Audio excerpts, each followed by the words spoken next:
Muchas veces nos preguntamos qué será de la vida de aquellos que llegamos a Israel y algunos de nuestros compañeros de Aliá volvieron a Argentina y algunos volvieron y volvieron.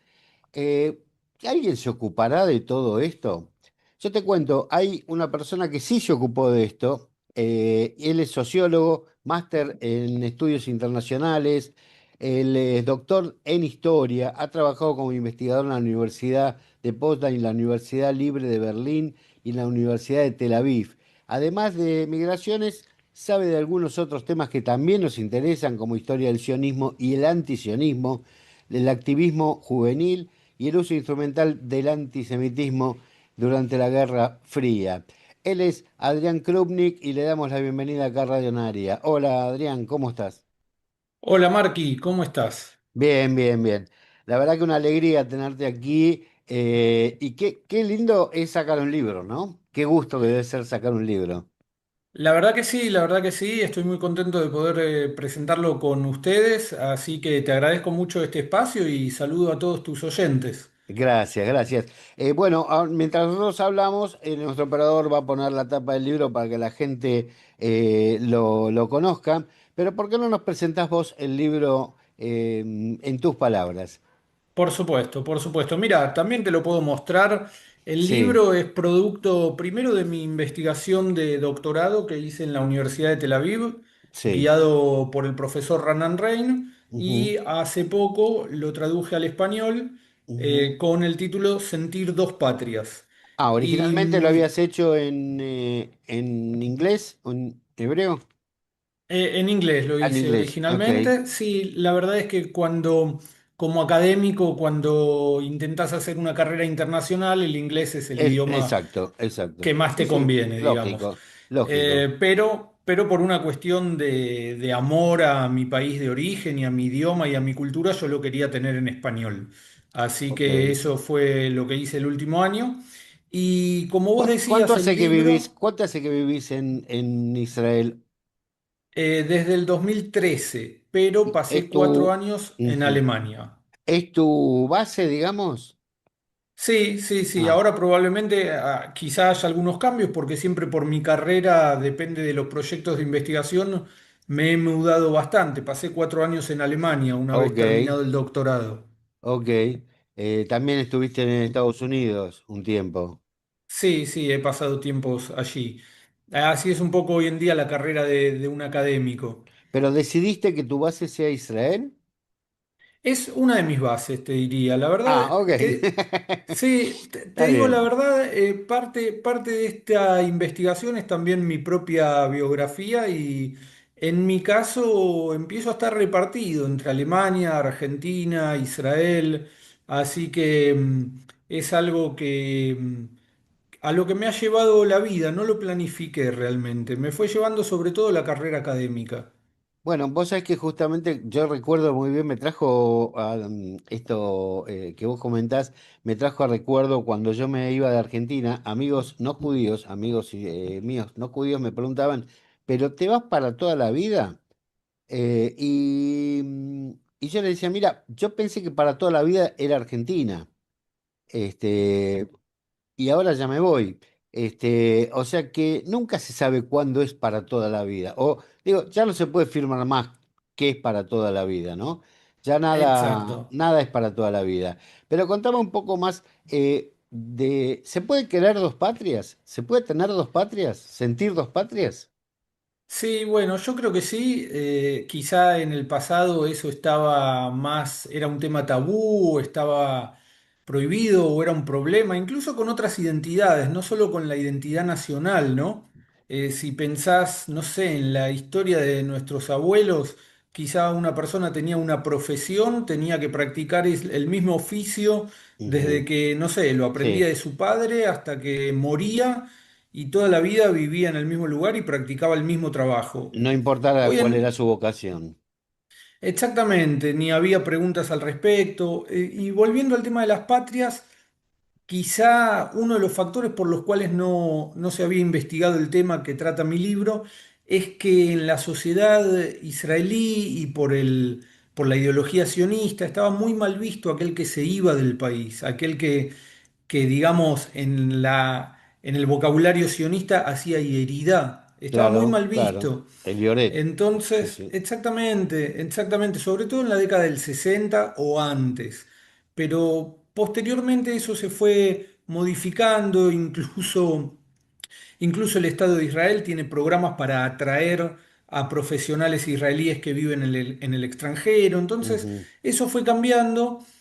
Y surgió también el fenómeno que no es propio de Israel, sino de muchos otros países, que es la doble nacionalidad. Hay mucha gente con pasaporte de distintos países, familias en las que quizá el hombre es de un país, la mujer es de otro país, los hijos tienen doble nacionalidad o quizás por un abuelo. ujú. Y bueno, eso ha dado en estos días en que el transporte es más accesible, las comunicaciones son más baratas, ha Sí. dado la posibilidad de vivir en varias patrias.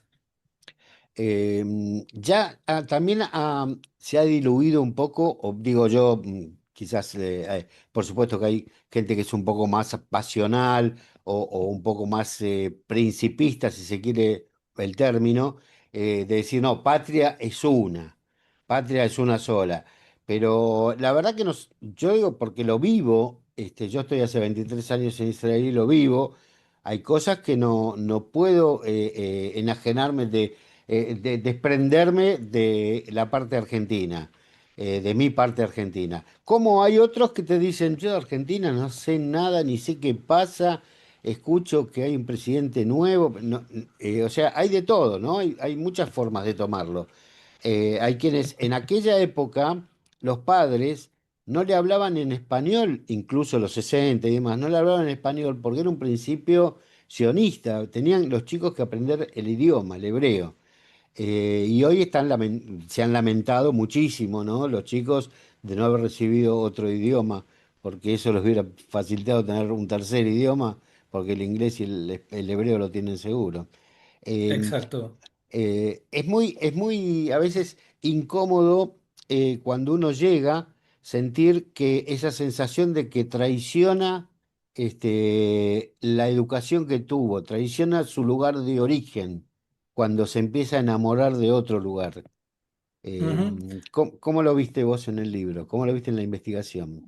Bueno, mira, hay un psicólogo que es un poco quien ha trabajado la problemática que vive el inmigrante cuando llega a una nueva cultura, ¿no? A lo que llama una cultura de acogida, que no es Ujú, su cultura de origen. Y esquematiza los dilemas que vos planteás en cuatro posibilidades, ¿no? Una posibilidad es la de el inmigrante que rechaza su cultura de origen porque quiere esforzarse por abrazar la nueva cultura de ujú, acogida, ¿no? ujú, Ese es un caso. Después está el caso contrario, el que vive quejándose de la nueva cultura y vive idealizando la cultura que dejó atrás, ¿verdad? El ujú. idioma, la comida, conocemos Claro, seguramente personajes así. de todos. Después Después hay un caso que es muy triste, que es la persona que no se siente cómoda en ninguna de las dos. A lo largo de su vida, supongamos en el caso que nos Ujú. ocupa hoy, que estamos hablando de argentinos que emigraron a Israel, Sí. supongamos una persona que no se siente ya cómoda hablando español, no conoce la historia argentina, pero tampoco le pasa eso en la cultura israelí, no le gusta la comida, no entiende bien hebreo, esa persona vive una tragedia. Y el caso, digamos, más sano desde la salud mental, digamos, Ujú, es la persona que logra integrar esos dos mundos, que tiene esas dos culturas, idiomas, historias, amistades.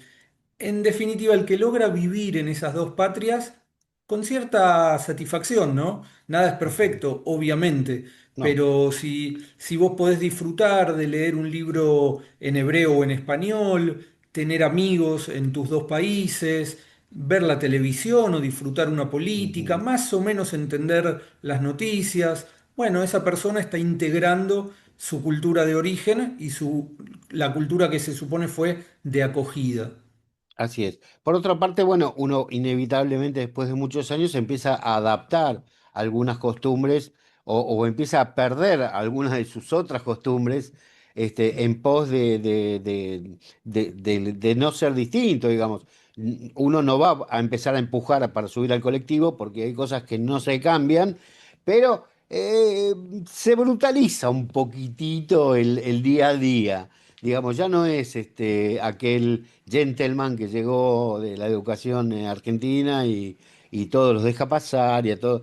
Ya la cuarta, quinta vez ya estás cansado, ya pones la trompa del auto, ya empezás, ya tocas bocina todo el tiempo. O sea, te haces un poquito israelí de alguna manera.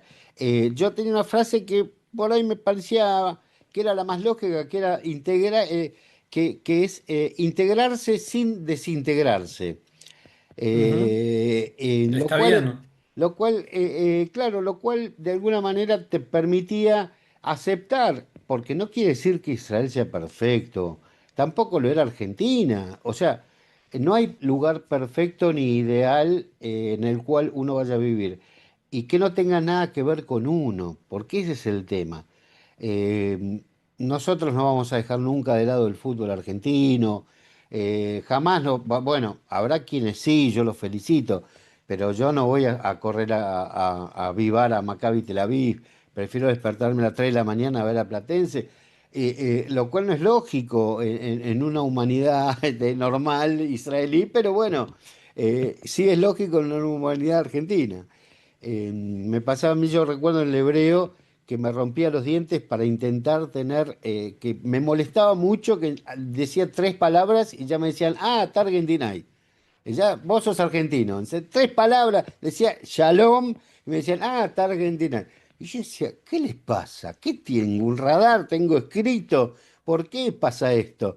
Y resultó ser que, bueno, hay algo que va a morir con uno. Esa Ujú. entonación, eso va a morir con uno. ¿Cómo encontraste vos desde las estadísticas? ¿Cuánta gente es la que va y cuánta gente es la que viene y cuánta va y viene? Bueno, te agradezco la pregunta, está bueno, porque si bien empezamos hablando de cuestiones como psicológicas, la verdad es que el libro es de historia. Y yo lo que te diría es que, a grosso modo, porque las estadísticas no siempre están disponibles como uno quisiera, a Ujú. veces se midió en una época y después no se midió, muchas veces el argentino era contabilizado dentro de una gran masa de inmigrantes que se los llamaba Dromamericai o Sí. sudamericanos. Eh, entonces, yo lo que te diría es que más o menos de los argentinos en el largo plazo suele regresar a la Argentina desde Israel el 20%. Ujú, Esto es, quizá uno desde Israel diga, uy, son muchos, pero la verdad es que no son muchos y se sabe que Israel tiene una muy buena tasa de absorción de inmigrantes, una tasa superior incluso a países como Australia o Estados Unidos. En esos países los grupos migrantes retornan a su país de origen en proporción mayor. ujú, Ahora bien, para seguir hablando del caso israelí, podemos decir que los argentinos están con este 20% de retorno a su país de origen entre lo que serían los inmigrantes de la ex Unión Soviética, de los ujú, cuales muy pocos regresan a su país de origen, ujú, y los que vienen desde Estados Unidos o Norteamérica, entre quienes la tasa de retorno es más o menos del 50%. ok. Bueno, los rusos quizás no retornan a su país de origen, pero siguen viaje a Estados Unidos en muchos En, casos. en muchos casos sí. Me faltó responderte el caso de aquellos que, digamos, para Van, hablar vienen y van. en... Exacto, para hablar en la Rebotan. terminología, sí, sí, que en la terminología sionista diríamos que hicieron aliyá más de una vez. Ujú, Y la verdad es que los primeros casos que yo encontré, de casualidad, conversando con gente, pensé que eran casos excepcionales, pero después me fui dando cuenta de que no son tan excepcionales. Y ujú, obviamente es muy difícil tener estadísticas porque, de nuevo, esos documentos son muy dispersos, pero aparecen en los archivos, en las cartas de funcionarios de la Sojnut, de la Agencia ujú, Judía, del Ministerio de Absorción o en la prensa israelí.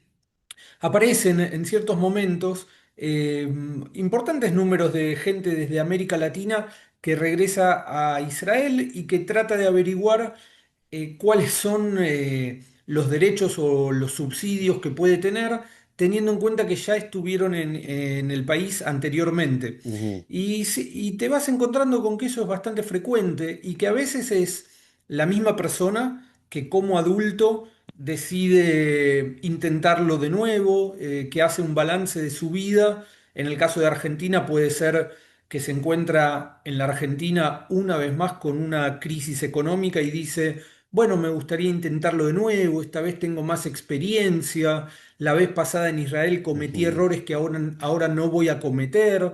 Está esa versión y también está la versión de la persona que llegó como Oleh Hadash a Israel siendo niño de la mano de Ah, sus padres.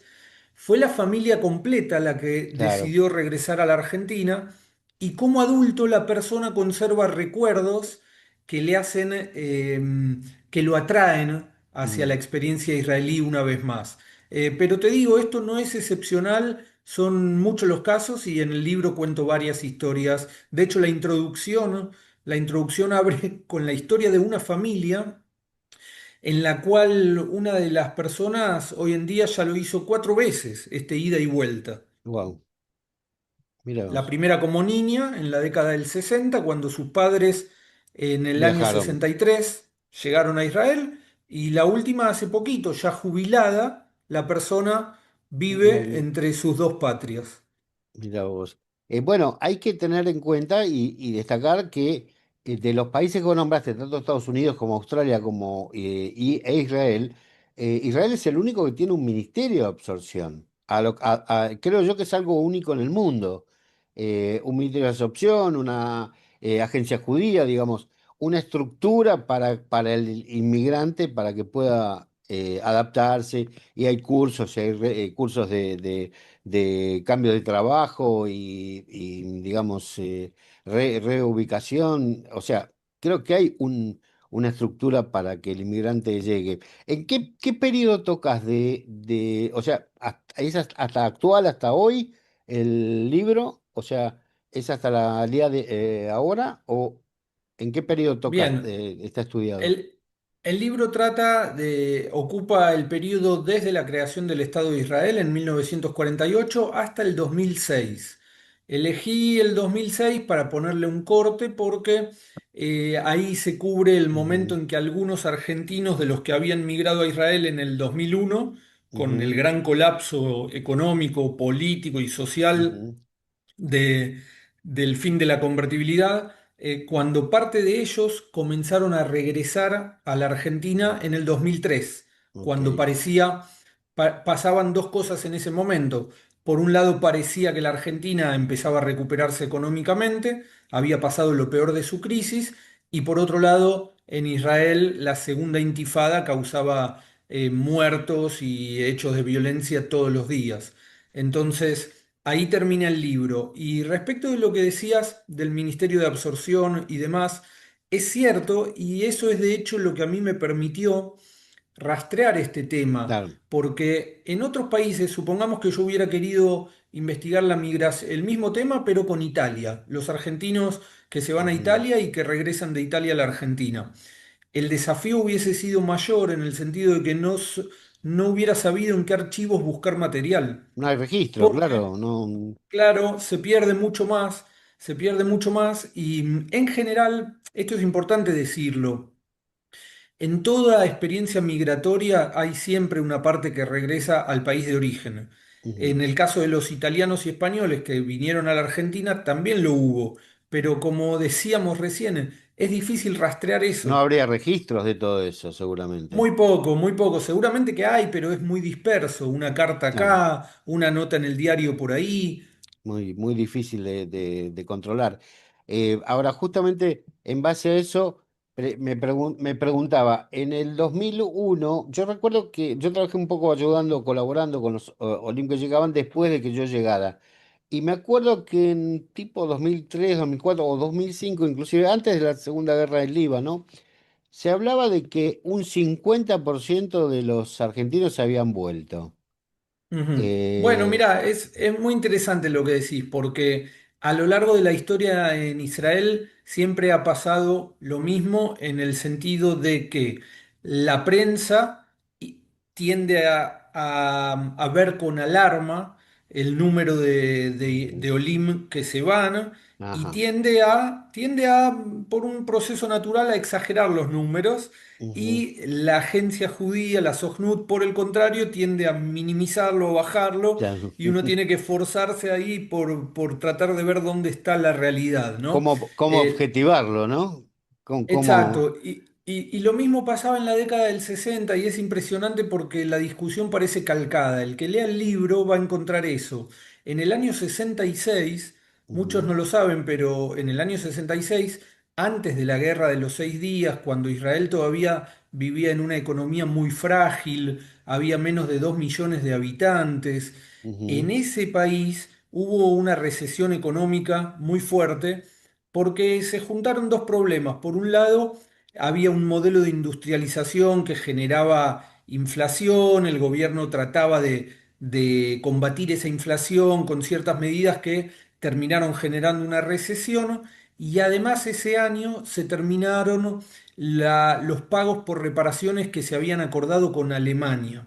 Ajá. Entonces, en el año 66 hubo una crisis económica muy importante en Israel que le pegó de lleno a los inmigrantes argentinos que recién habían llegado en el 63, que estaban tratando de Mm. hacer pie.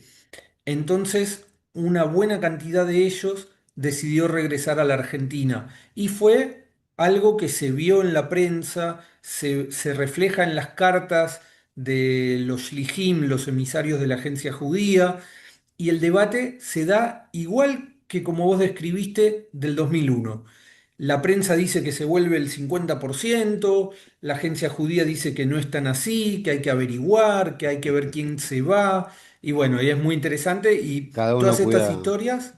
cuida su Y espalda. sí, y sí, es lógico, cada cual defiende sus intereses, en el medio aparecen testimonios Ujú. muy interesantes, y todo esto lo refleja el libro con historias que son muy, a veces hasta tragicómicas, ¿no? Por ejemplo, Mm. en la década del 60, que no había computadoras, no había tanta Claro. información, la manera que tenían los emisarios de la agencia judía o los funcionarios para ver si alguien estaba abandonando el país era ir al puerto de Haifa y mirar cuántas valijas llevabas.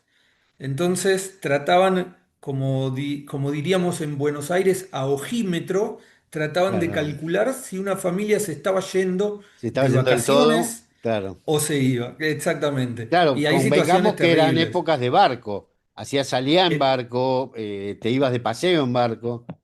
Exacto, eh, lo cual hacía que la experiencia migratoria fuera también completamente distinto. Hoy en Ujú. día estamos acostumbrados a que por WhatsApp, por Muy videollamada, bien. vivimos un mundo Así, que como estamos hoy. en el sentido de la comunicación es espectacular lo que nos pasa hoy, en la comunicación y en el Ujú. transporte.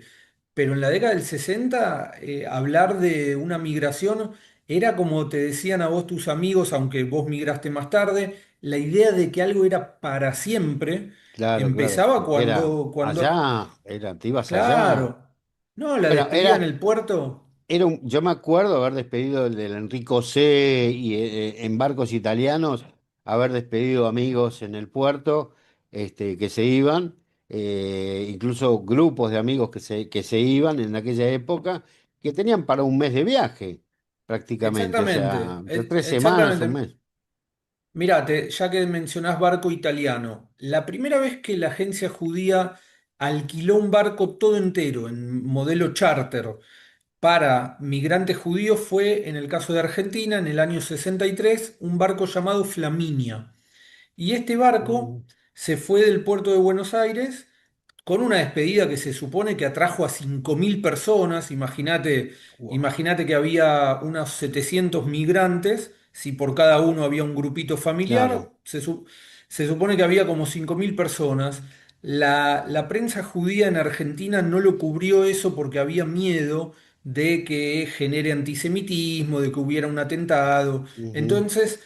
Entonces hay solo un reporte en la revista La Luz, que era en la revista La Luz de la familia El Necabé, una familia sefaradí de aquí de Argentina, Sí. era muy crítica de la agencia judía. Entonces ellos reportan toda la despedida y también aparece en la prensa israelí. Pero lo fascinante de este viaje de 3 semanas, para que te des una idea, es que en ese barco nació una nena que se llamó Gal y también murió un señor.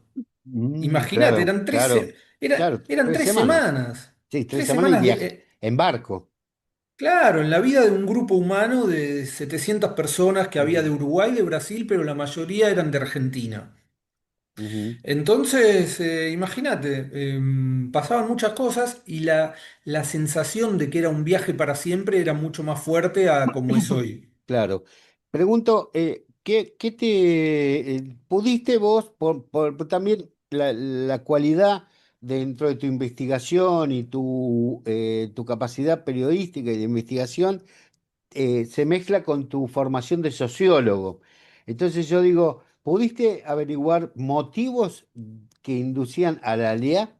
O sea, ¿cuáles los grandes motivos? Todos imaginamos que es económico, pero digamos, en los primeros años seguramente había un componente sionista, los grupos que llegaban a los kibutzim, que Ujú. fundaron incluso varios kibutzim. Sí, ¿Cómo fue evolucionando ese motivación, esa motivación? bueno, está muy bien lo que decís. Mira.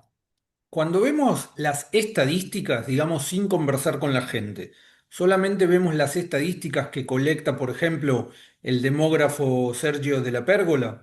Ujú, Cuando vemos esas estadísticas, la partida de Argentina y de América Latina en general coincide, el mayor número de migrantes a Israel coincide siempre con crisis económicas o crisis políticas.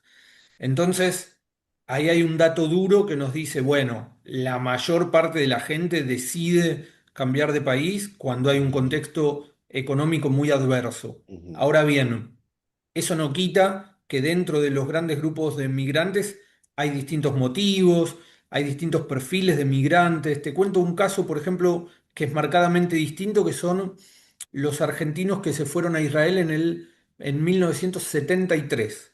1973, sí. cuando todavía estaba el gobierno peronista, eh, y ahí yo Recién encontré. había asumido.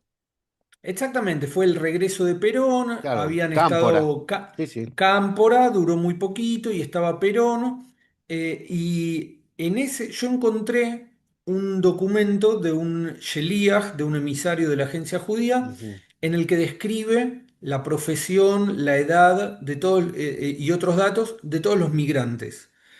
En ese grupo de argentinos que se fueron, ujú, que además se van antes de que empiece a acelerarse la inflación y la recesión económica, cuando todavía había cierta, viste que la economía argentina basada en la industria ujú. siempre tiene un ciclo de expansión que después genera inflación, Exacto. después viene la recesión y el desempleo y la crisis. Sí. Bueno, esta gente se va cuando todavía había expansión económica y la gran mayoría eran estudiantes universitarios y hay registros de que tenían casas en Argentina, tenían propiedades, a diferencia de los que se fueron en 1963, que eran en su mayoría pequeños comerciantes arruinados por la crisis y Mm. también asustados por la ola de antisemitismo que siguió al secuestro de Eichmann por parte del Ajá. Mossad. Exacto. Entonces ahí hay dos perfiles muy distintos. Tenemos en 1963 pequeños comerciantes en crisis económica y que ven con espanto el antisemitismo de Tacuara. Sí. Y en 1973, es decir, 10 años más tarde, vemos una generación de argentinos que accedió, accedió a la universidad, tiene hay un porcentaje de personas con título universitario 8 veces más alto que el de 10 años atrás, en ese grupo de Ok. migrantes. Ujú, Y es gente que llega a Israel porque quiere prosperidad económica y cuando llega, incluso se queja cuando no puede comprar casas en el barrio, en la ciudad en la que quiere, o casas en el edificio en el que quiere. cuando en 1963 el argentino se quejaba en Israel porque no conseguía empleo. Entonces, Mm, son dos sí, perfiles socioeconómicos muy distintos. ok. Y siempre calculamos que un 20% de esa salió regresó, digamos. Siempre lo ponemos con eso Sí, como norma, digamos. sí, y te voy a decir algo que también es sorprendente, y es que ese porcentaje de tasa de regreso se mantuvo incluso durante la dictadura militar en Argentina. Ajá, O sea, esto es algo contraintuitivo, sí, porque, sí. porque es cierto que muchos jóvenes y también no tan jóvenes se fueron de Argentina en la década del 70 porque corrían peligro o porque habían sido detenidos, Sí, sí, secuestrados sí, o sí, porque sí. sus familiares, algunos habían desaparecido a manos de los militares y demás, pero también es cierto que se mantuvo la tasa de retorno.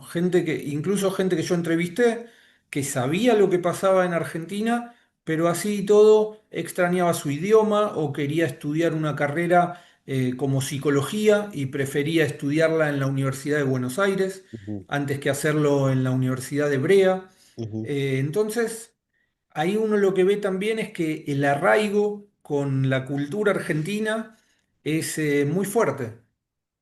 Sí, y yo creo que también pasó en algunos casos, yo sé claramente de un grupo chileno, ¿no? Que llegó a un kibutz Megiddo, que llegaron en esas épocas, que todavía en Chile estaba Salvador Allende, pero los 70 son muy especiales de por sí, hay Sí. varias personas que han escrito, incluso Ranán, han escrito Ranán Rein, que lo tuvimos aquí en la radio, han escrito específicamente sobre la doble militancia que había en ese momento.